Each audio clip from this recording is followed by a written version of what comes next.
Chers spéculateurs, bonjour et bienvenue dans cette vidéo hebdo du samedi. Alors la semaine dernière, je vous ai proposé ce que moi, je juge être l'une des plus belles opportunités en hebdomadaire sur le marché des cryptos. Et vous allez voir que mon avis n'a pas changé. Et cette pattern, ce setup de trading a suscité énormément d'émotions dans ma zone de commentaires. Alors encore une fois, hein, dès que les gens ne comprennent pas ce que je raconte, je me fais littéralement insulter. Donc, plutôt que de répondre par la négation, par la négative et d'être vindicatif, je vais tenter de faire une vidéo très particulière où je vais vous éduquer à ce qu'est le trading. Donc pour cela, je vais utiliser un trade qui a été proposé cette année sur le marché des matières premières. Vous verrez qu'il n'a pas marché. C'est un trade qui s'est clôturé flat, sans perte ni gain. Je vais essayer de développer la psychologie et la loi des grands nombres autour de ça, la distribution du capitalisme. Je vais vous représenter le trade sur le Bitcoin Cash. Le signal d'achat n'a pas été lancé, je veux dire, même dans l'académie, hein, tous ceux qui sont dans l'académie, vous le savez, on time en direct hein, les trades en live. Le signal d'achat n'a pas été lancé. Si vous me suivez sur cette vidéo hebdo depuis des années, vous savez très bien à quoi ressemble un signal d'achat et vous l'avez bien vu qu'il n'a pas été lancé. Donc tous ceux qui me rentrent dedans en me disant « Tu dis n'importe quoi Cédric, présente-nous des trades qui servent à quelque chose, etc. » Voilà, je vais essayer de vous présenter à quoi ressemble un trade. Donc si vous êtes rentré sur le Bitcoin Cash, je suis désolé, mais ne faites pas de spéculation. Si vous ne savez pas spéculer, formez-vous avant et il y a un plan de trade. Sinon, ça ne marchera jamais pour vous. C'est pas en suivant des tuyaux à droite, à gauche que vous allez pouvoir performer sur les marchés financiers. Vous pouvez prendre des idées de trade à droite, à gauche, mais il faut avoir un plan de trade qui est extrêmement structuré avec une zone de prise de position, un stop loss. Il faut que le trade propose un potentiel accident positif de richesse et une zone où vous allez pouvoir transformer votre trade à risque en trade gratuit.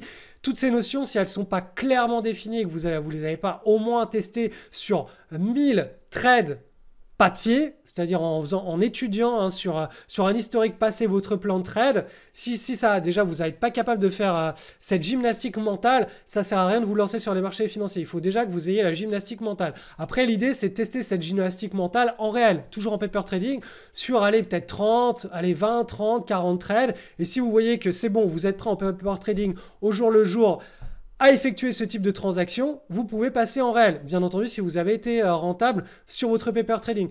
Donc, il y a vraiment, vous voyez, ça marche par étapes. Hein. Quand vous mettez je sais pas moi, un pilote d'avion, vous commencez par une période de simulation. Hein, vous ne le mettez pas directement sur une grande compagnie aérienne ou dans un avion de chasse. Non, vous allez le mettre sur une période de simulation. Ensuite, vous allez le mettre en conditions réelles. Et ensuite, vous allez pouvoir le mettre dans des vraies conditions à risque, là où il a des clients, etc. Et il vole pour une grande compagnie aérienne. Là, c'est exactement pareil. Les trois étapes, c'est on commence par tester son plan de trade juste en faisant de la visualisation sur du passé. On refait le passé. Ensuite, on se met au contact des marchés en direct, en live, sans argent réel. Et ensuite, très rapidement, si ça a marché en paper trading, on passe sur de l'argent réel. Allez, je commence cette vidéo.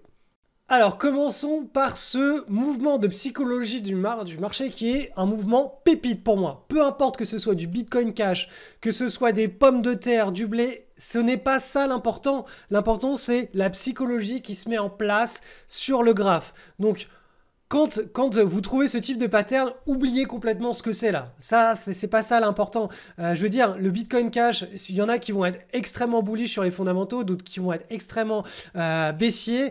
Le plus important, c'est de savoir où vous entrez et est-ce que vous avez une asymétrie positive. Donc là, ce que vous avez ici en place, c'est la pattern la plus intéressante à renouveler dans votre trading sur 100, 1000, 10 000 trades. Marché baissier, large base, extraction de la large base, première base, une tas séance. Cette tas séance est un cas d'école, je le répète, c'est absolument divin, c'est magnifique. Si on pouvait n'avoir que ça sur nos screeners tous les jours, ce serait plus marrant. Franchement, ce serait plus marrant. Donc, regardez les bandes de Bollinger. Elles se contractent ici, elles se stabilisent. On a une tasse, on a une anse. La microbase, elle est venue taper une fois, deux fois. Là, on est à nouveau en train de repartir sur le bas de la microbase. On aura potentiellement un nouveau touch là sur le pivot et le pivot de la microbase. Je vous rappelle une chose. Une prise de position se fait quand on a une clôture au-dessus et qu'ensuite que cette clôture est validée en faisant un nouveau plus haut. Et ça, sur l'unité de temps de la pattern. Est-ce que là, vous voyez une clôture qui a été faite au-dessus de ce pivot? Non, en hebdomadaire. on a ressac. Est-ce que ça lui enlève pour autant toute sa dynamique, toute cette psychologie de marché qui s'est mise en place sur plusieurs années? Absolument pas. Là, on reste toujours sur l'exact même pattern et elle est encore meilleure que la semaine dernière. Le plus on consolide ici entre ces deux bornes qui sont très serrées et le plus explosif la pattern devient. Autre chose pour tous les élèves de l'école, vous savez que nous, on a une façon de trader qui nous permet d'aller sur l'unité de temps inférieure pour timer une prise de position et être un petit peu plus agressif sur notre zone de prise d'achat. Je vous passe le graphique en journalier. Regardez. Est-ce qu'on a notre prise de position qui pouvait être mise en place? Certainement pas. Donc, ça, ce petit exercice, et je vais en refaire un autre hein, dans la vidéo, en milieu de vidéo sur le trade sur les matières premières. Ce petit exercice, c'est pour vous mettre en avant le fait que c'est pas parce que la pattern est parfaite et que le trade n'est pas parti sur la rupture du pivot que 1, on a eu le signal de prise de position et que 2, ça invalide la pattern. Certainement pas. Là, la pattern, cette semaine, elle est encore plus explosive que la semaine dernière. Je sais que tous ceux qui ont pris position là, qui ne savent pas trader, hein, je suis désolé, il faut juste apprendre. Hein, c'est pas compliqué. Hein. La spéculation en soi, c'est pas compliqué. Par contre, se tenir à un plan de trading et être rigoureux, ça, c'est extrêmement compliqué. Je pense que 95% de la population n'est pas capable d'avoir la rigueur de se tenir à des règles qui restent relativement simples et d'attendre spécifiquement que toutes les conditions soient remplies pour pouvoir initier le trade et suivre son plan de trade et renouveler ça sur des centaines et des milliers de trades. C'est le vrai problème, il est là. Trouver les bonnes patterns, les bons points d'entrée, etc. C'est quelque chose qui s'apprend. C'est pas extrêmement difficile à maîtriser. Je pense qu'en quelques mois de pratique, c'est quelque chose. Vous verrez dans l'académie, hein, on est très nombreux, hein, et vraiment, voilà. Vous allez voir qu'en quelques mois, vous serez capable d'identifier par vous-même très rapidement les opportunités, vous serez capable de faire les prises de position, d'établir votre plan de trade. Maintenant, la vraie question, c'est est-ce que vous allez pouvoir renouveler le tir par vous-même seul sur des centaines de trades quand vous serez plus dans l'académie? Et c'est là où le recablage mental devient un élément qui est extrêmement important en bourse parce qu'il faut se recabler mentalement pour pouvoir assumer sur 100, 1000, 10 000 trades ce même plan de trade. Donc bref, tout ça pour dire, je sais même plus où j'en étais, mais la pattern est encore plus belle que la semaine précédente. Alors voilà, oui, je sais, n'en déplaise à ceux qui comprennent rien à ce que je raconte, cette pattern-là, elle est divine. Donc on attend tout simplement. Hein. Tant qu'on reste là entre ces deux bornes-là, entre le pivot là et le petit support ici, et qu'on range, la pattern devient de plus en plus explosive. Donc surveillez bien ce trade. C'est l'un des plus beaux trades qui pourrait se mettre en place sur l'année 2024. Je le rappelle, sur une unité de temps en hebdomadaire. Bien entendu, sur les cryptos, il y a les unités de temps inférieures, notamment en daily, où là, il se passe beaucoup de choses. Mais là, encore une fois, je ne vais pas vous présenter ça dans la vidéo du samedi, parce que alors là, je vais perdre tout le monde. Parce que déjà, j'ai perdu des gens sur des unités de temps en daily où il faut développer une vraie compétence et suivre le marché au quotidien, là, c'est même pas la peine. Donc, pour rebondir sur ce que j'étais en train de vous dire, voici un graphique en 2 heures. Pattern qui ressemble très fortement au pattern que l'on veut trader. Une tasse avec une anse. Vous voyez bien ici que ça se contracte de plus en plus. On a un pivot qui est parfaitement respecté. Une fois, 2 fois, 3 fois, 4 fois, et on a le break ici. On vient clôturer au-dessus du pivot. Qu'est-ce qui se passe après? Si on a la validation, là et seulement là, la prise de position peut être faite. Boum, là on a la validation. Imaginons que ce serait parti vers le sud directement, sans passer à nouveau par les plus hauts. Pas de validation, pas de trade. Cette figure aurait été invalidée que si on repassait en dessous de cette micro-base. À partir du moment où on repasse en dessous de cette micro-base, la pattern, on peut l'acheter à la poubelle et passer à autre chose. Mais tant qu'on reste là, tant qu'on est en train de ranger et que ce range, par la suite, devient de plus en plus serré, ça renforce la qualité de la pattern. Et vous voyez, ce type de pattern, que l'on soit sur du 2 heures, du daily, de l'hebdomadaire, du mensuel, c'est exactement la même logique. D'ailleurs, je vais vous montrer en mensuel. Donc voilà, typiquement, ça c'est une action qui est cotée sur Euronext, donc voilà, marché européen, classique. On est sur une unité de temps mensuelle. Donc Ce type de trade, c'est pas un trade où on s'attend à ce que ça parte comme une fusée en quelques jours. Ce sont des trades sur du moyen long terme. Typiquement, si vous faites de l'analyse fondamentale et que vous vouliez trouver des opportunités avec un timing parfait, je vous recommande avant tout de passer par les patterns. Et une fois que vous avez une pattern qui est absolument parfaite, d'aller regarder les fondamentaux. Et si les fondamentaux vous plaisent, vous pouvez éventuellement initier le trade pour pouvoir vous coller sur un trend de plusieurs trimestres, voire de plusieurs années pour votre portefeuille long terme. Donc ça, c'est en cela que l'analyse fondamentale et l'analyse technique peut se marier, notamment si vous êtes un gérant de portefeuille ou voilà, si vous êtes absolument à fond sur les fondamentaux. Il faut utiliser les patterns graphiques, hein, simplement utilisez-les sur du long terme. Regardez, ici, là, en 2015, cette même action, je ne connais pas les fondamentaux de cette action, je sais que là, ils sont bons.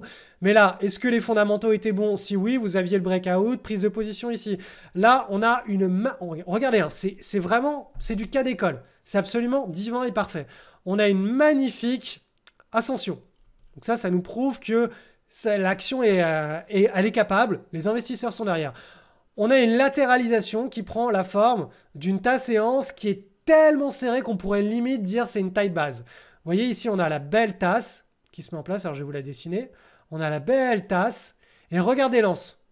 Tac, tac, boum. Là, on clôture au-dessus. Donc là, on parle.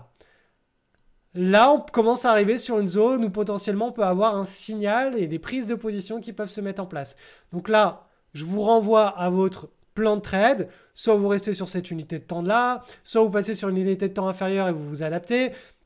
Mais l'idée, c'est que voilà, vous avez une pattern type cas d'école que vous pouvez retrouver sur des unités de temps en mensuel, en hebdomadaire, en daily, sur du 4 heures, du 1 heure, du 2 heures. Le plus vous descendez sur les unités de temps et le plus vous allez avoir de faux signaux et de bruit. Donc il faut être de plus en plus sélectif et compétent. C'est pour ça que je vous encourage, et les élèves de mon école de bourse, à rester sur de l'hebdomadaire. Comme ça, vous êtes, entre guillemets, vous êtes safe, vous êtes tranquille. Vous n'avez pas besoin de surveiller les marchés au jour le jour, à être au taquet sur ça monte, ça descend, etc. Et tous ceux qui passent sur des unités de temps en daily, il faut que vous soyez déjà des très bons spéculateurs, ou que vous soyez sur des marchés qui sont extrêmement volatiles pour pouvoir très rapidement neutraliser vos trades, les rendre très rapidement à risque. Donc ça fait partie des choses que l'on fait dans l'académie, hein, Crypto Surfer. Parce qu'on est sur un marché très volatile, on peut se permettre d'être sur une unité de temps en daily pour avoir des trades qui vont pouvoir se neutraliser assez rapidement. D'autant plus qu'on est sur un bull market là en ce moment, donc il y a beaucoup d'opportunités. Donc pour info, voilà le type de retour qu'on a en ce moment. Bonne année à tous depuis la Thaïlande, mon pays d'adoption. Alors tout d'abord, je souhaitais à vous dire un immense bravo et merci pour cette formation. Il est toujours difficile de savoir si une formation en ligne saura être à la hauteur de ses attentes. Je suis les vidéos hebdo de Cédric depuis environ 2 ans. J'en ai fait un peu mon rendez-vous hebdomadaire avec les marchés. J'avais du coup confiance dans le sérieux de cette académie Crypto Surfer et je dois dire que pour le coup, je ne suis absolument pas déçu. La qualité du contenu ainsi que les suivis quotidiens sur les chats Telegram sont d'une très grande valeur et au-delà de mes attentes, grand bravo et merci à toute la team. Donc voilà, je sais que ça fait un peu je vends mon pain. Mais concrètement, ça fait quand même 8 ans que j'ai une école de bourse, j'ai amélioré l'école, j'ai une équipe, je sais exactement comment former et apporter de la valeur ajoutée, comment suivre les marchés. Donc voilà, il n'y a pas de secret, ça ne s'invente pas, c'est pas quelque chose qui sort de nulle part. C'est le fruit de 8 années d'expérience avec vous, avec la communauté. Donc cette académie, c'est un petit peu, c'est du caviar. Hein. J'ai absolument mis tout en place pour que l'encadrement soit le plus propre possible, magnifique possible, avec le suivi des opportunités et surtout que la pédagogie qui soit transmise, le format vous rende autonome à terme. Donc voilà, si vous voulez en savoir plus, le lien est en description, hein, l'Académie Crypto Surfer, votre nouvelle tribu pour exploiter les trades life changers du dernier bull market explosif des cryptos. Alors cette semaine, il y a eu un mouvement de panique sur le marché des cryptos. C'est marrant parce que ça me fait penser un petit peu au phénomène du Brexit où quand on avait sinon des attentats qui arrivaient, ça impactait très fortement sur une journée les cours de bourse, donc le marché des actions, les indices, et puis 2 jours après ou 3 jours après, là en l'occurrence c'était le lendemain, hein, c'était complètement absorbé comme si rien ne s'était passé et ça c'est le signe très très fort qu'on est dans un bull market. Quand on est dans un marché en range nerveux ou un marché baissier, ce type de news fait la tendance. C'est-à-dire que là, si on n'était pas dans un marché haussier, on aurait tout simplement commencé, on aurait initié une tendance assez forte vers le sud hein, sur le Bitcoin et voilà, sur les majeurs. On aurait initié très forte, enfin voilà, une belle tendance de correction très forte vers le sud. Là, on a juste absorbé, donc vous pouvez voir en journalier ce qui s'est passé. C'était cette journée-là, là. Hop. Et du coup, bah, qu'est-ce qu'on a? On a un espèce de triangle en journalier qui est très propre, qui dure dans le temps. L'idée, c'est de toute façon, le plus on prend du temps à monter et le mieux c'est. On a besoin du temps d'avoir des bases, des petites marges d'escalier, des petites consolidations qui soient saines pour que eh bien, la tendance puisse s'entretenir sur le long terme. Le plus une tendance monte à la verticale et le moins elle pourra tenir sur le long terme. Donc voilà, là ça c'est l'idée. On a une nouvelle semaine donc de consolidation. On a toujours pour objectif les derniers plus hauts, hein, les derniers ATH sur le Bitcoin. Voilà, scénario pour le moment ne change pas. Bien entendu, ce scénario évoluerait à court terme si cette consolidation venait à être cassée par le bas.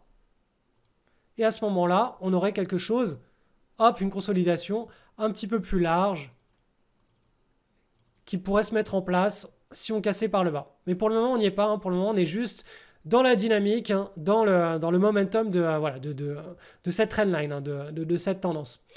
Allez, on va aller voir l'Ether maintenant. Ether, la logique est la même. Hein. Hop, on va pouvoir retracer un petit peu cette consolidation. Voilà. L'idée est celle-ci. Un petit triangle et ça repart. Donc voilà, début de bull market, première belle consolidation d'ailleurs. Grâce à ce qui s'est passé cette semaine, là, si on pouvait avoir une belle consolidation bien tight on va dire jusqu'au milieu du mois de février pour avoir le break, on aurait mais un signal parfait de prise de position sur l'Ethereum en hebdomadaire. Sur le Ripple maintenant, le Ripple, lui, il a douillé un petit peu plus. On voit que là, on sent que les gens ont placé des stop loss, hein, parce que ça, c'est clairement des stops tac, tac, tac, tac, tac, qui se déclenchent à la chaîne. Alors, on va rétablir un petit plan de trade sur le Ripple. Du coup, ce n'est plus une tasse séance qu'on a, mais un channel. Hop. Voilà. Donc voilà. Le Ripple, vous voyez, la simple différence avec avant le flash crash, c'est qu'on était dans une tasse avec une petite anse en formation. Là, on est davantage dans un channel puisqu'on a été retesté le bas. Alors, on est revenu chercher très haut. Ça veut dire que très probablement, si on supprime la mèche qui est une mèche de flash crash, on restera très probablement dans une espèce de petite anse qui se formerait au cours des prochaines semaines. Ça, c'est possible. Ou tout simplement, sinon, bah, tac et tac. Ça, c'est les deux scénarios que je vois pour le Ripple. Donc, je vais essayer de les faire propres. Je vais vous mettre des flèches plutôt. Ce sera peut-être plus propre pour l'avenir. Donc, soit on fait quelque chose comme ça. Soit on reste dans la logique de micro-base. Et on fait quelque chose comme ça.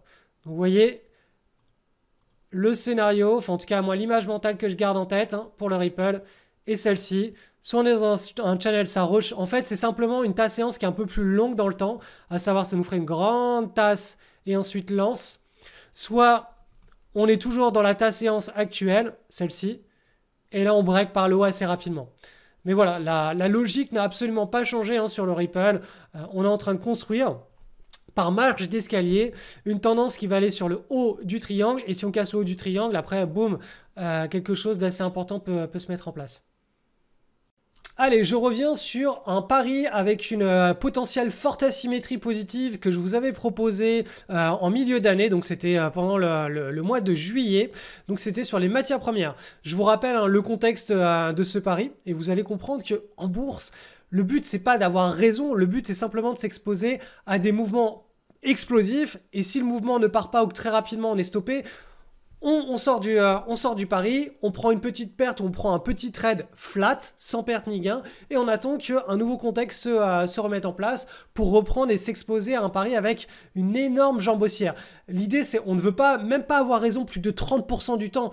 Avoir raison 30% du temps sur des énormes jambes haussières, ça suffit largement. Si les 70% du temps, quand on s'expose, c'est des toutes petites pertes comme ça. Hein. C'est un petit peu comme de planter des graines. Vous avez un sac de graines, il vaut rien ce sac de graines. Entre guillemets, c'est votre compte de bourse. Vous êtes prêt à perdre des petites graines. De toute façon, les graines, c'est pas fertile en soi, ça ne se mange pas. Vous pouvez rien faire avec.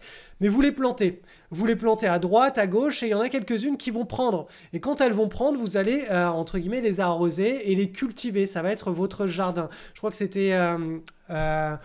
Peter Lynch qui disait ça. Donc, quand vous faites un pari boursier, c'est ça. Vous mettez une graine qui en soi, elle est juste sèche et elle porte rien en elle en l'état. Vous la plantez, vous en plantez à droite, à gauche. Celles qui prennent, tant mieux. Celles qui prennent pas, bah, c'est des petites graines de perdu, mais elles sont tellement petites que c'est pas très important. Celles qui prennent, par contre, ça fait des beaux arbres, il faut les cultiver. Donc bref, fini avec l'exemple de ma métaphore que ma femme jugerait encore de nul. Arrête Cédric avec tes métaphores. J'en reviens à ce contexte. Biseau descendant, on casse le biseau, on rentre potentiellement dans un nouveau cycle. Large base, on casse la large base. Ici, on a la validation qu'on rentre dans un nouveau cycle. Donc on a cette magnifique première jambe haussière. Le but, c'est pas d'acheter au plus bas et de revendre au plus haut de cette jambe haussière, c'est simplement de se dire on rentre dans un cycle. Maintenant, l'idée, ça va être de timer la deuxième très très longue vague, puisqu'on a juste fait la première hein, sur un cycle. À long terme, on peut avoir des mouvements qui sont assez explosifs. Donc, je vous rappelle, on avait ce biseau qui était très très propre d'un point de vue chartiste. Et là, ici, il a été cassé par l'eau. Donc là, ça, c'était la zone de prise de position qu'on pouvait voir, notamment en journalier, avec le biseau qui était cassé, un double creux, et ici, la zone de prise de position. Donc quand vous avez ce genre de choses, une fois que vous êtes pris sur le marché, vous allez surfer la tendance et très rapidement bloquer votre trade pour que le trade à risque, avec un stop qui est par exemple ici, se transforme en trade sans risque. Donc, typiquement là, vous avez une petite marge d'escalier, vous avez quelque chose qui vous permet de dire, ok, là, la tendance est en train de se mettre en place, donc mon stop, je peux le passer en dessous. Donc, si vous avez pris une position ici, vous pouvez très rapidement, là, dès qu'on a cette marge d'escalier qui est validée, eh bien, neutraliser votre trade. Et ça devient un trade gratuit. Vous êtes passé d'un état de trade à risque à un état de trade gratuit. Donc maintenant, entre guillemets, vous pouvez oublier le trade. Donc soit le trade marche, soit le trade ne marche pas. Concrètement, vous pouvez tabler sur 30% du temps, les trades vont marcher et vont vous créer des grosses asymétries positives. 30% du temps, les trades vont revenir sur votre zone d'achat et vous allez faire un trade flat. Et 30% du temps, ça va pas du tout marcher, ça va partir directement vers le sud. C'est tout ce qu'il vous faut. Vous n'avez pas besoin d'avoir raison 70% du temps, 90% du temps. Ça ne sert à rien. Avoir raison 95% du temps en bourse, ça veut simplement dire vous achetez là et vous revendez la séance d'après. Ça, bien sûr, quand vous êtes dans un mouvement d'accélération, vous allez prendre plein de petits gains. Mais par contre, quand vous prenez une perte, voilà, typiquement, c'est quand vous gagnez 1, vous perdez 4. Donc, si vous êtes prêt à gagner 80% du temps, 85% du temps, vous allez reperdre 4 unités de risque les 10 ou 15% du temps en restant. Donc, c'est pas très vertueux. C'est pas comme ça que la distribution du capitalisme marche. Hein. Je vous invite à aller lire mon livre qui est en lecture libre au format PDF sur mon blog.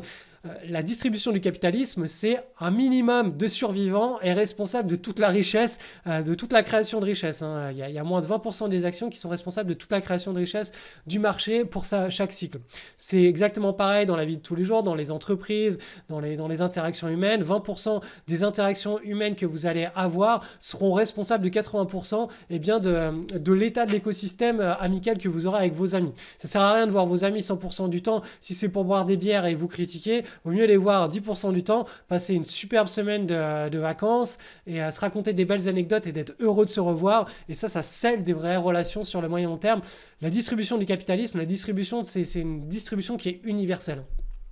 Donc bref, voilà. Donc ce trade, boum, là on se dit cool, ça part. Ok, bon bah là on se fait sortir neutre, sans perte ni gain.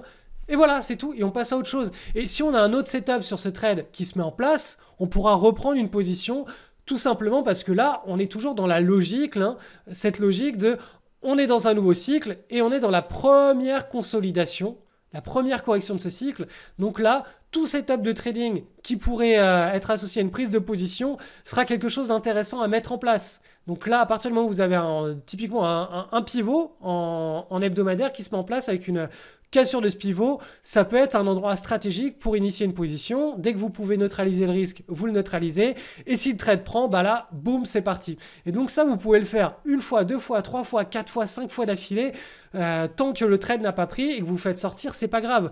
Mais une fois que le trade prend, bah là, vous allez récupérer vos toutes petites pertes s'il y en a eu, vos trades flat sans perte ni gain, de toute façon ils sont 1 dollar pour votre compte de bourse, mais une fois que le trade part, bah là c'est là où vous enregistrez la performance. Donc voilà la logique qu'il faut cultiver. C'est quelque chose de complètement contre-intuitif parce que dans notre société, on veut toujours avoir bon. Hein, voilà, c'est comme ça qu'on a été éduqué à l'école.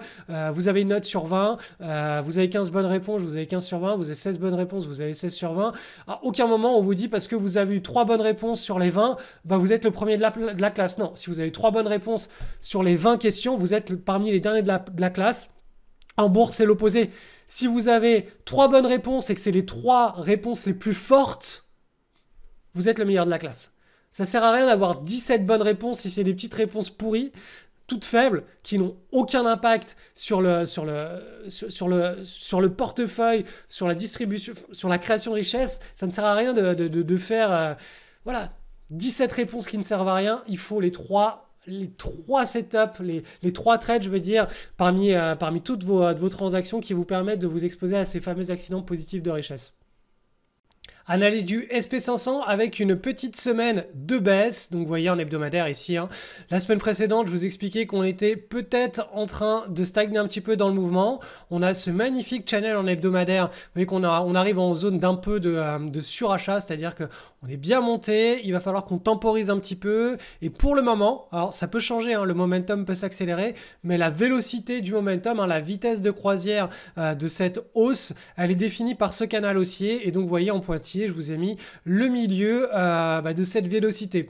Donc l'idée, hein, quand on est dans ce type de configuration, c'est que ça fluctue de haut en bas. Alors ça va rarement tout en haut et ça va rarement tout en bas, mais en tout cas la cadence fait que ça évolue en plein milieu. Donc c'est pour cela que là...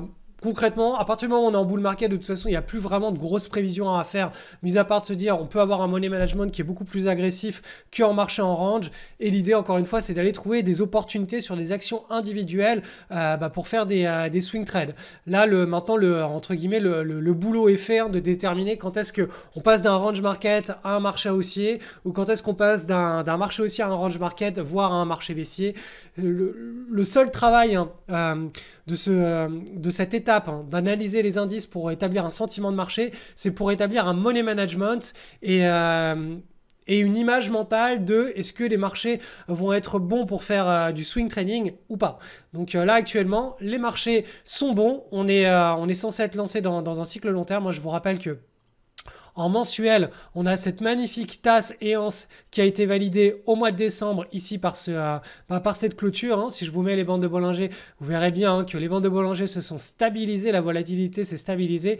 On a cassé par le haut, donc potentiellement, on est à nouveau dans ce run de plusieurs mois, de plusieurs trimestres qui pourrait se mettre en place, hein, sur les indices américains et sur même les indices des marchés développés. Si on regarde un petit peu ce qui s'est passé cette semaine sur le Nasdaq, donc alors sur le long terme, l'image est la même que sur le SP500. Hein. Ta séance, on a cassé le mois dernier. Donc là, en principe, on est dans un cycle avec une jambe haussière qui pourrait se développer au cours de l'année prochaine. Alors, je vais enlever les bandes de Bollinger. Hop. Donc voilà, la logique est la même sur le Nasdaq. Vous voyez qu'on a un trend d'une vélocité qui est un peu plus accentuée, un petit peu plus verticale que sur le SP500. C'est normal, le Nasdaq est beaucoup plus volatile. Il a tendance à plus monter, à plus baisser parce que le narratif, hein, des dernières années, c'est les valeurs technologiques. Et donc vous voyez ici, on a une petite résistance ici, hein, cette zone-là. C'était une zone de résistance qui devient une zone de support. Donc voilà, l'idée c'est que si le marché continue sa petite correction, on aurait potentiellement quelque chose de l'ordre encore de moins 3, moins 4% à aller chercher pour établir un beau petit range et pour pouvoir relancer la dynamique du bas du canal vers le haut du canal.